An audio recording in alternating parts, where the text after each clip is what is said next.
The first thing they stole from Master Sergeant Ava Rostova was her name. Not legally, but practically. On the manifests and transfer orders to Forward Operating Base Paragrin, she was a number, a rank, and a military occupational specialty. 13-41-9Z, Master Sergeant, Armament Logistics Specialist. A glorified clerk, in the estimation of the grunts who watched her step off the Osprey into the propeller-whipped furnace of the valley. They saw the crisp, unfaded lines of her uniform, the absence of unit patches from a recognizable combat arms battalion, and filed her away under a familiar category, rear echelon. A paper pusher sent to the front to tick a box on a deployment roster. The second thing they tried to steal was her dignity. It began in the subtle language of exclusion. Conversations that hushed when she approached the chow hall table. The way eyes slid past her as if she were a piece of furniture during morning formation. She was an anomaly, a senior non-commissioned officer without a platoon, without a history they could trace through the usual channels of shared hardship and common enemies. Her presence was a question nobody bothered to ask aloud. The third thing they stole was her rifle. That she would not abide. FOB Paragrin was a monument to attrition, a scab of HESCO barriers and sun-bleached shipping containers on a landscape of hostile rock. Dust was the fifth element here, a fine, gritty powder that worked its way into everything. Weapon oil, sealed food packets, the back of your throat. Rostova's first 24 hours were a silent ritual of adaptation. While others sought shade and complained about the sea, 1:30 that had woken them at 0400, she walked the perimeter. Her gait was economical, her head on a quiet swivel. She wasn't sightseeing. She was mapping fields of fire, noting the sag in one section of concertina wire, the blind spot near the western watchtower, the subtle depression in the earth 100 meters out that could hide a mortar team.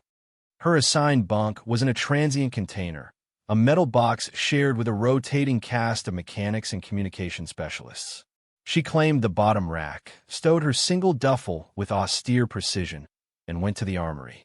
The rifle she was issued was an M4A1 that had seen better days. The finish was worn to a dull gray on the pistol grip and receiver. The forward assist had a sticky reluctance, and the stock rattled with a loose, tinny sound. The armorer, a corporal barely old enough to shave, slid it across the counter with a grunt. "Treat her nice. She's seen more action than most of the brass." Rostova didn't reply. She took the weapon, her hands moving over it with an intimacy that was unsettling to watch. Back in her bunk, she laid out her cleaning mat. The other soldiers in the container were playing cards, the slap of pasteboard a counterpoint to the distant drone of a generator. They paid her no mind. She field-stripped the rifle in a fluid sequence of movements so fast it was almost a blur. It was an act of muscle memory honed over countless hours of physical language. Click, snap, slide. The bolt carrier group, the charging handle, the buffer and spring, all laid out in perfect order. She cleaned every component not with the bored duty of soldier, but with the focused attention of a surgeon preparing their instruments.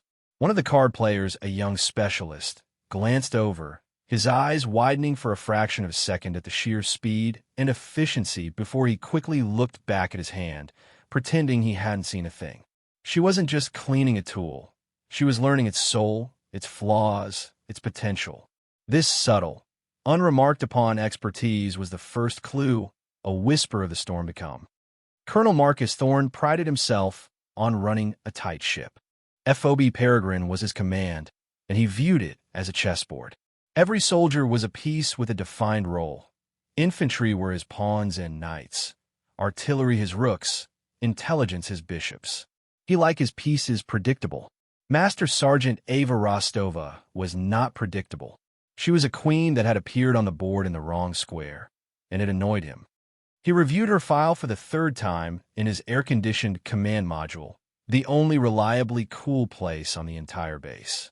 The document was an exercise in frustration. It was thin, anemic, and insultingly redacted. Large black bars obscured entire paragraphs, leaving behind a skeletal record of promotions and mandatory training courses. Her specialty, armament logistics was so broad as to be meaningless. "Get her in here," he ordered his aide. Rostova entered the office a few minutes later. She moved with a stillness that was unnerving. "No shuffling, no nervistics." She stood before his desk at a perfect position of parade rest, her gaze fixed on the wall just over his left shoulder. "Master Sergeant," Thorne began, steepling his fingers. He didn't offer her a seat. "I've reviewed your transfer orders. I confess I'm at a loss. Your file says you're a logistics specialist, yet you've been assigned to a forward operating base under my command without a specific role or unit attachment. We are not a holding pen for personnel in transit. We are the tip of the spear." He let the silence hang, expecting an explanation, perhaps a hint of unease. He received neither. "Understand, sir," Rostova said. Her voice was level, without inflection. "Do you?" Thorne leaned forward, his chair creaking. "Because I don't.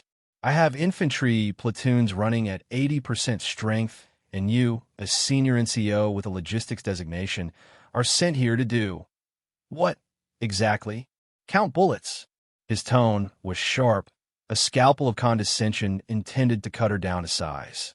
He saw her as a bureaucratic error, a problem sent down from a higher headquarters that didn't understand the realities on the ground. "I go where I'm ordered, Colonel," she replied, her expression unchanged. The simplicity of her answer was more irritating than a dozen excuses. It was a brick wall of military protocol. He couldn't fault the logic, but it gave him no purchase. He had no grounds to send her back, but he could certainly put her where he felt she belonged. "Very well, Master Sergeant. If you're here to manage logistics, then you'll manage them. The West Sector Supply Depot, Warehouse 4, is a rat's nest. Years of accumulated and uncatalogued material. I want a full wall-to-wall inventory. Every crate, every box, every single item. You will report your progress to the supply officer daily. Is that understood?" It was a deliberately menial, soul-crushing task. Warehouse 4 was a sweltering metal tomb filled with forgotten junk, a place where careers went to die.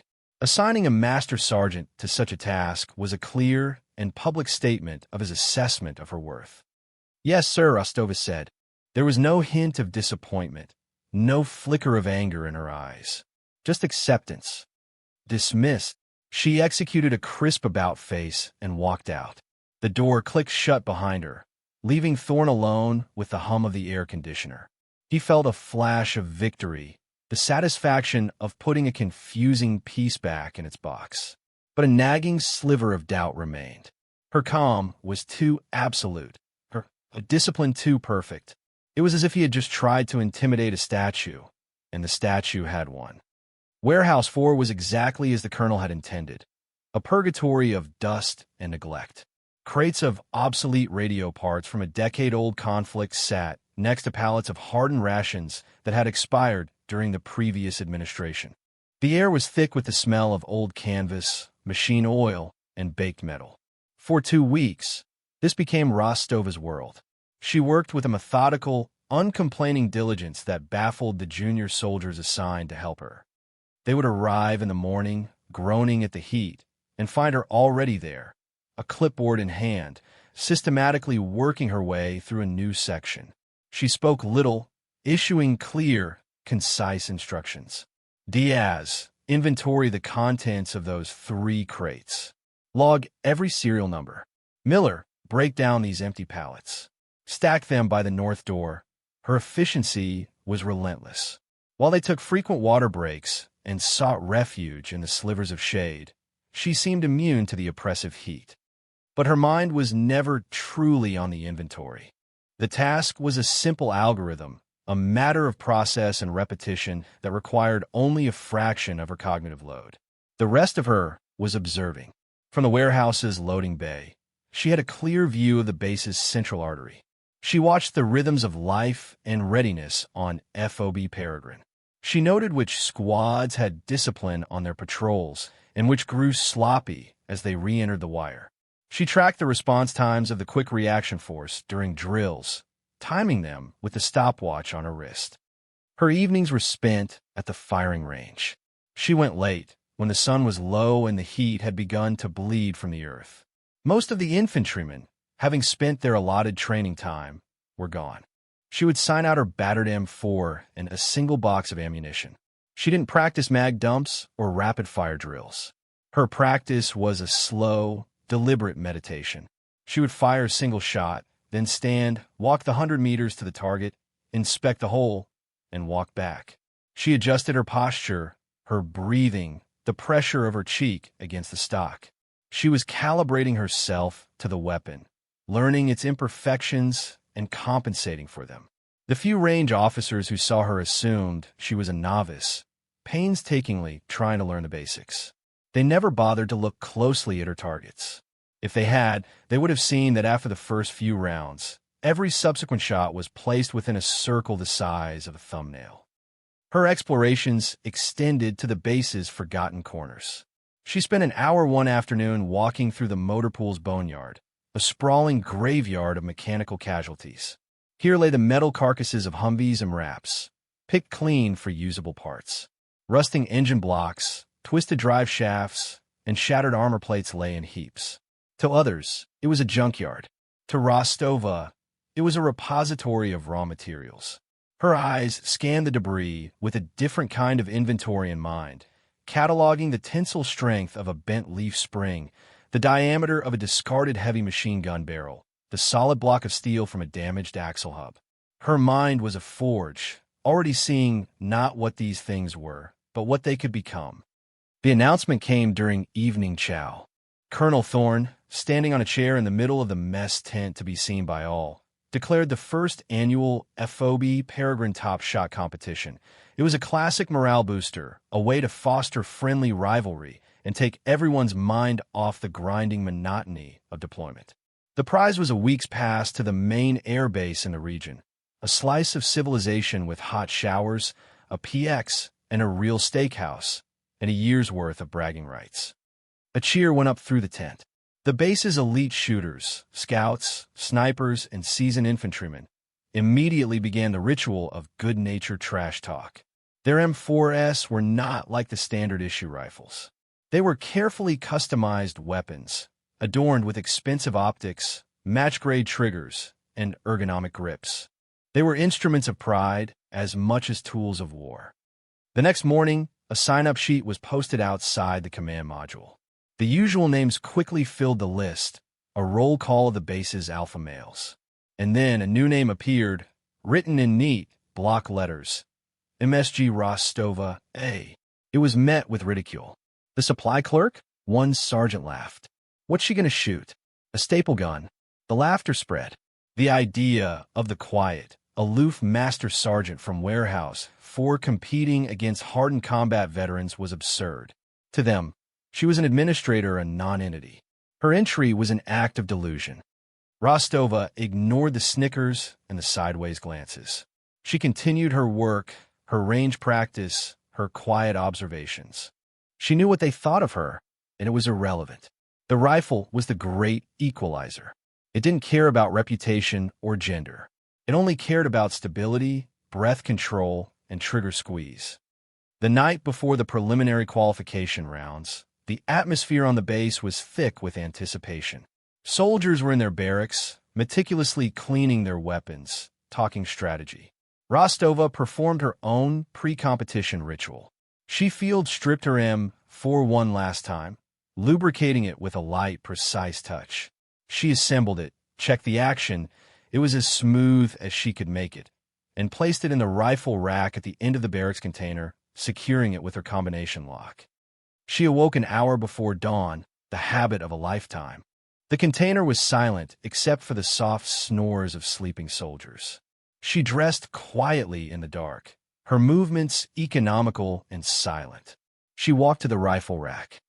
Her slot was empty.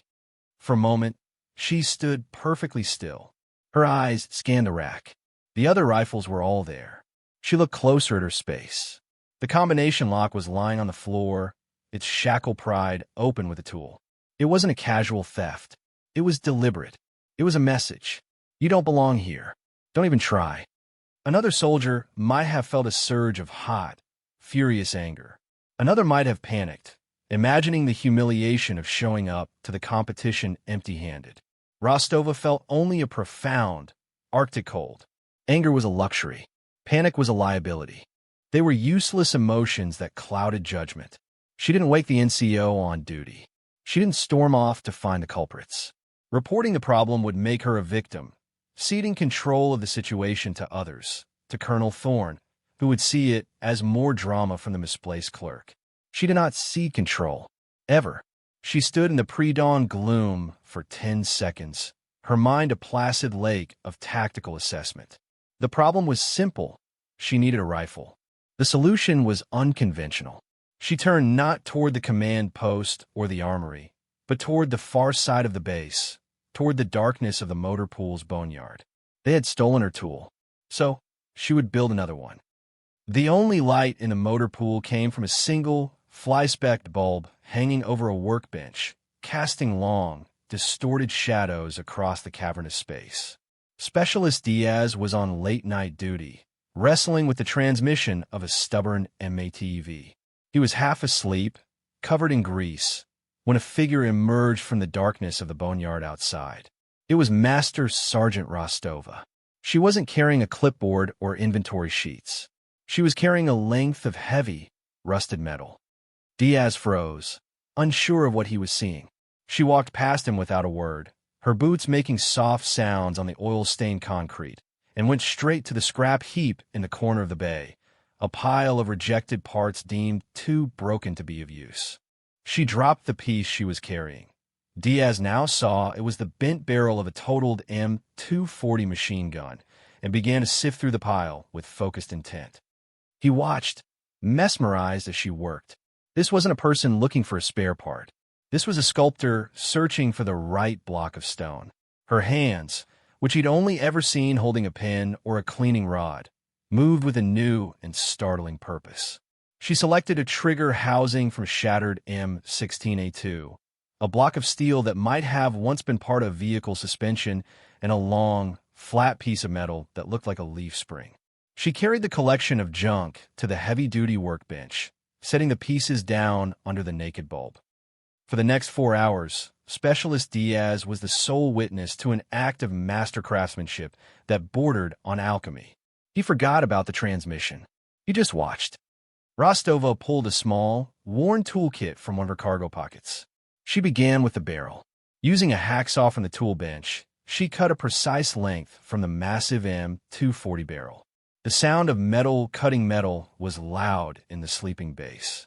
She then took it to the ancient, grease-caked lathe in the corner, a machine Diaz and the other mechanics used for crude fabrication jobs. Under her hands, it became a precision instrument. Sparks flew as she turned the barrel down, shaping it, milling a chamber for a 556 millimeters round with tolerances so fine Diaz couldn't imagine how she was measuring them. She moved from the lathe to the vise, where she began to work on the trigger group she'd salvaged. She used a set of fine metal files, her strokes long, even, and unervingly steady. She was not just cleaning it. She was tuning it, polishing the sear engagement, changing the geometry, transforming a gritty, standard-issue trigger into something smooth and crisp. The receiver was the most incredible part. She took the solid block of steel and began to shape it. Using the motor pool's drill press and a collection of bits, she drilled holes for the trigger pins and the selector switch. She used a handheld grinder to shape the exterior, sending a rooster tail of brilliant orange sparks into the darkness. It was brutal, noisy, and dirty work, yet her movements were economical and graceful. She was not fighting the metal. She was coaxing it into a new shape. Diaz finally broke his silence. He walked over, holding out a canteen. Master Sergeant, Rostova didn't look up from her work, her concentration absolute. But she paused, took the canteen with a grease-stained hand, drank deeply, and handed it back with a single, sharp nod of thanks. It was the most communication they had ever shared. As the first hints of dawn began to soften the eastern sky, the final pieces came together. The stock was fashioned from the leaf spring, bent and welded into a minimalist frame. The pistol grip was wrapped tightly with paracord. There was no forward assist, no dust cover, no fancy rail system. It was a skeleton of a rifle, a brutalist creation of welded seams, file marks, and raw, unfinished steel. It was ugly, heavy, and utterly without artifice. And yet, there was a terrifying elegance to it. It was a weapon stripped down to its purest essence, a tool for launching a projectile with absolute precision. She cycled the action. It was stiff, but it worked. Clack, clack. The sound was solid, final. Diaz stared, his mouth slightly agape. In a single night, from a pile of literal garbage, she had built a fully functional, custom-fitted precision rifle. Word traveled through the FOB with the speed of a brush fire. It started with Specialist Diaz, who, wide-eyed and buzzing with a lack of sleep, told the other mechanics over breakfast, "You guys are not going to believe this. Master Sergeant Rostova, she built a rifle. Last night, out of scrap." The story was, at first, too fantastic to be believed. It sounded like a late-night fable, the kind of tall-tale soldiers spin out of boredom. But then the morning crews started wandering over to the motor pool. There, on the workbench, sat the proof. It was an object of stark, intimidating purpose. They called it the scrap rifle, the junkyard special. The Frankengun soldiers who moments before had been mocking the clerk for signing up now stood in a silent circle around the workbench, looking at her creation. The infantrymen, the ones who had spent thousands of dollars on high-end accessories for their own weapons, were especially quiet. They recognized the genius in its ugliness. They saw the perfect hand-filed trigger sear, the impossibly true lines of the barrel, the solid, no-rattle fit of the components. This wasn't just a gun. It was a statement. Among the crowd were two sergeants from 3rd Platoon. They didn't get too close. They stood at the back, their faces pale, a knot of dread tightening in their stomachs. Their simple plan to humiliate the new Master Sergeant had backfired in a way they could never have anticipated. They had intended to remove her from the game. Instead, they had forced her to change it entirely. Their derisive smirks from the day before had curdled into a cold, quiet fear. They had poked a hornet's nest, only to discover it was home to a dragon. The perception of Rostova on the base shifted in the space of a few hours. The whispers that followed her were no longer tinged with mockery, but with a mixture of awe and confusion. Who was this woman? A logistics specialist who could machine a rifle barrel from scrap on a rusty lathe overnight? The carefully constructed boxes they had put her in had been shattered. She was no longer a clerk, no longer a REMF. She was an enigma, and her mystique grew with every soldier who came to stare at the rifle she had forged from their contempt. When Rostova walked from the motor pool toward the firing range, carrying her monstrous creation, the path cleared before her. No one made eye contact. They just watched her go. The atmosphere at the qualification range was thick with testosterone and gun oil. 30 of the base's best shooters stood in formation, holding their polished, customized M4S. Colonel Thorne was present, standing with the range safety officers, ready to observe his men. He believed competitions like this forged the warrior spirit. Then, Rostova arrived. A ripple of silence went through the assembled soldiers as she took her place at the end of the line. She wasn't carrying a standard M4. She was holding the scrap rifle. It looked profane next to the sleek, accessorized weapons of the other competitors. Colonel Thorne's eyes narrowed. He strode down the line until he stood in front of her. His face was a mask of incredulous disdain. "Master Sergeant," he said, his voice low and dangerous. "What in God's name is that?" "My entry, sir," Rostova replied calmly, her eyes fixed forward. "That is not a service weapon. That is a safety hazard," Thorne snapped. "It is chambered for 556 millimeters NATO and will pass a headspace check, Colonel. It is safe." The lead range safety officer, a grizzled gunnery sergeant, reluctantly stepped forward. He looked at Rostova, then at the rifle, then at the furious colonel. He took the weapon, expertly checked the chamber, and used his field gauges. A flicker of surprise crossed his face. "Headspace is good to go, sir. It's solid." Thorne was trapped. Denying her the chance to compete after her weapon passed a safety check would look petty. He gritted his teeth. "Fine. But the moment it malfunctions, you are disqualified. Do you understand?" "Perfectly, sir," she said. The first stage of the competition was simple, zeroing at 100 meters. The soldiers lay prone, adjusting the expensive optics on their rifles. Rostova had no optic. She had welded a simple, crude set of iron sights onto the barrel and receiver, a thin front post and a notched rear aperture. The command was given. Watch your lanes. Commence firing. A volley of cracks echoed across the range. Rostova did not fire immediately. She settled behind her rifle, her body a statue of stillness. She controlled her breathing, her cheek finding the cold, hard weld on the leaf spring stock. She squeezed the trigger. The rifle bucked against her shoulder, heavier and harder than a standard M4. She looked through the spotting scope she'd been assigned. Her first shot was 4 inches high and 2 inches to the left. The men on either side of her smirked. She made a minuscule adjustment to her rear sight with a small file. She fired again. This time, the shot was closer to the bullseye. Another tiny adjustment. She breathed, fired, breathed, fired, breathed, fired. The range officer called a ceasefire to check targets. The soldiers chattered, comparing their tight groupings. When the RO's jeep stopped at Rostova's lane, he stared at her target for a long time through his binoculars. He keyed his radio. His voice was flat with disbelief.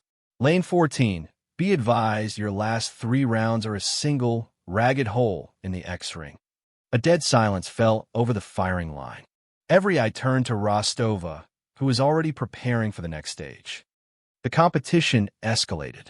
There was a stress fire stage, requiring shooters to run 50 yards, drop to a knee, and engage multiple targets in rapid succession. The infantrymen, fit and accustomed to the drill, performed well. Rostova moved with a deceptive, gliding efficiency. She didn't sprint, she flowed. Her rifle, heavy and unbalanced, came to her shoulder as if it were a part of her body. 5 targets, 5 shots, 5 hits in under 3 seconds. The final stage was the most difficult, unknown distance. Targets were placed at ranges from 200 to 600 meters. Shooters had to use the reticles in their advanced scopes to estimate the range and account for bullet drop. Rostova had no such technology. She lay prone, squinting at the distant targets. She plucked a single blade of grass and let it fall, judging the wind. She watched the heat haze shimmering off the rocks. She was using a form of ranging that was ancient, almost instinctual. One by one, the other shooters began to miss the longer targets. The 600-meter plate was a tiny speck, and the crosswind was tricky. Pings of successful hits became less frequent. Then it was Rostova's turn. She took her time. The range was silent, everyone watching her. She adjusted her position, aimed what seemed to them to be impossibly high over the target, and fired. For 3 long seconds, there was only the fading echo of the shot. Then, a faint but distinct ping drifted back from across the valley. A direct hit. She cycled the action and did it again. Ping. And again. Ping. She didn't win by a small margin. She annihilated the competition. Her final score was so far beyond second place that it defied belief. She had taken a pile of junk and outshot the base's most elite soldiers with their finest gear. As the final scores were read aloud, no one cheered. They were too stunned. They just stared at the quiet woman with a monster of a rifle, trying to understand what they had just witnessed. Colonel Thorne stood in his office, the door shut, the air conditioner blasting on high. But he felt no relief. He felt a cold, prickling unease that had nothing to do with the temperature. The results of the competition lay on his desk, a testament to an outcome he couldn't process. The name Rostova, was at the top of the list, her score a statistical monument to impossibility. The logistics clerk had not just won. She had redefined the very concept of marksmanship on his base. His carefully ordered world, his chessboard of predictable pieces, had been upended. He needed to know who she was. Not what her file said, but who she really was. He went to his secure terminal, his fingers flying across the keyboard. He typed a high-priority, command-level request to the Pentagon's Record Division. Subject: full unredacted service record of Master Sergeant Ava Rostova. He cited base security and operational readiness concerns as the justification. He needed answers, and he was leveraging his rank to get them. For 2 hours, he paced his office. Finally, a notification chimed on his terminal. An encrypted file had arrived. It required his highest-level clearance codes to open. He entered them, and the file decrypted on his screen. The black bars were gone. He began to read, and the blood slowly drained from his face. Master Sergeant Ava Rostova. The armament logistics specialty was a cover, a classification used for operatives whose true skills were too sensitive for standard records. Her file was a litany of elite training schools he had only read about in intelligence briefings. Special Forces Advanced Reconnaissance, Target Analysis and Exploitation, Halo Jump School, Sears School, graduated with distinction. And then, a list of deployments to places that were officially designated as non-combat zones, each followed by commendations for actions that were described in chillingly vague terms. Exemplary performance during direct action operation, critical asset in unconventional warfare. She had been attached to a series of special mission units, ghost organizations whose names were just strings of letters and numbers. Then he found it, buried in the addendum of an after-action report from a disastrous mission in the Hindu Kush Mountains 5 years prior. A small special reconnaissance team had been compromised and nearly wiped out. The sole survivor had held a remote mountain pass against an overwhelming enemy force for 72 hours, preventing them from recovering sensitive intelligence from the bodies of her fallen comrades. The report detailed the use of improvised weapons, channeled fields of fire, and a ferociously effective defense that had convinced the attacking force they were facing a much larger unit. The surviving operator was cited for extreme valor. The report listed her call sign, Warden. Thorne leaned back in his chair, a cold sweat on his brow. They called her Warden not because she was a guard, but because she could turn any piece of ground into an inescapable prison for her enemies. The reassignment to a logistics role was likely a mandatory cool-down period, a way for an operator who had seen too much to decompress in a low-stress environment before being recalled to the shadows. He hadn't been sent a clerk. He'd been sent a living legend, and he had tasked her with counting spare parts in a warehouse. At that same moment, out in the motor pool, an old Chief Warrant officer, a man who had been fixing engines in war zones for 30 years, was watching Rostova clean her scrap rifle. He'd seen her performance at the range, and a half-forgotten memory had been nagging him. He squinted, the pieces clicking into place. He walked over to Specialist Diaz. "You know who that is?" the old chief said, his voice low. Diaz shook his head. "Just Master Sergeant Rostova. Kid, I was attached to a SOCOM logistics hub in Bagram years back. We get whispers, ghost stories about some of the operators who passed through. There was one they talked about, a woman who could build a machine gun out of a broken-down Toyota.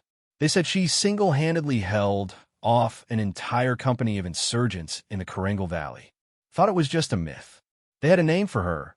He paused, looking at Rostova with a new kind of reverence. "They called her the Warden."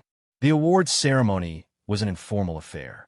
The competitors and a few dozen onlookers gathered near the flagpole as the sun dipped below the jagged peaks, painting the sky in shades of orange and bruised purple.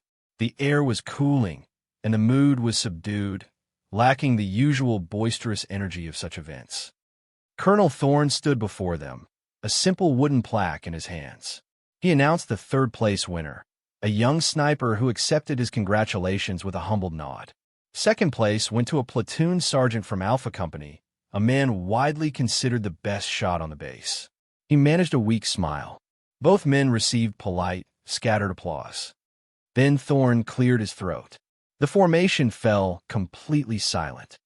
"First place," he announced, his voice carrying a new weight of gravity and formality, with a score that has set a new standard for marksmanship on this FOB. "Master Sergeant Rostova." The silence that followed was not the silence of mockery or disbelief. It was the silence of pure, unadulterated awe. Rostova stepped forward from the line. She moved with the same quiet dignity she always had, her face betraying no emotion.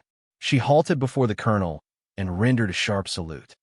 Thorne looked at her, and for the first time, he wasn't looking at a subordinate or a problem. He was looking at a warrior. He saw the years of discipline etched into her posture, the deep, ancient knowledge in her calm eyes. He saw the warden. He didn't just hand her the plaque. He returned her salute, holding it for a long, deliberate moment. Then he extended his hand. That was the finest display of marksmanship and fieldcraft I have ever had the honor of witnessing, Master Sergeant, he said, his voice clear and resonant. The words were not just praise. They were an apology. As Rostova took the plaque, Thorne stepped back and brought his hand up in a second salute. This one was different. It wasn't the perfunctory gesture of a commander. It was the slow, formal, deeply personal salute of a soldier acknowledging a peer of profound skill and courage. It was a sign of ultimate respect. Inspired by his lead, every officer and NCO in the formation followed suit. Hands snapped to brims in a wave of unified motion. The entire assembly, from the company commanders to the platoon sergeants, stood saluting the quiet woman they had dismissed as a clerk. In the back of the formation, the two sergeants who had stolen her rifle stood rigid, their eyes locked on the dusty ground in front of them. The colonel's salute was a public coronation, and their petty crime was now an act of blasphemy against a newly recognized deity of war. Their humiliation was absolute, and it was delivered in the ringing silence of a respect they could never hope to earn. The small celebration that evening was in the mess tent. The second and third place winners were buying rounds of non-alcoholic beer, and the stories of the day's events were already beginning their journey into base legend. But the guest of honor was not there. Master Sergeant Ava Rostova was back in the motor pool. She was alone under the same single bare bulb that had illuminated her work the night before. The celebration, the accolades, the public reversal of opinion, none of it held any real value for her. They were external validations, as ephemeral as the dust motes dancing in the cone of light. What was real was the work. On the bench before her was the scrap rifle. It was field-stripped, its ugly, functional components laid out on a clean rag. With meticulous care, she cleaned each piece. She didn't use the standard-issue CLP, cleaner, lubricant preservative. She used a specialized graphite lubricant she carried in her personal kit, applying it with a small, stiff brush to the contact points of the trigger group and the bolt. Her original M4, which had been anonymously and sheepishly returned to its spot in the rifle rack that afternoon, sat untouched in her locker. It was a fine tool, mass-produced and reliable. But this one, this brood of welded steel and salvage parts, was hers. It was an extension of her will, a physical manifestation of her ethos. Create order from chaos, precision from junk, victory from sabotage.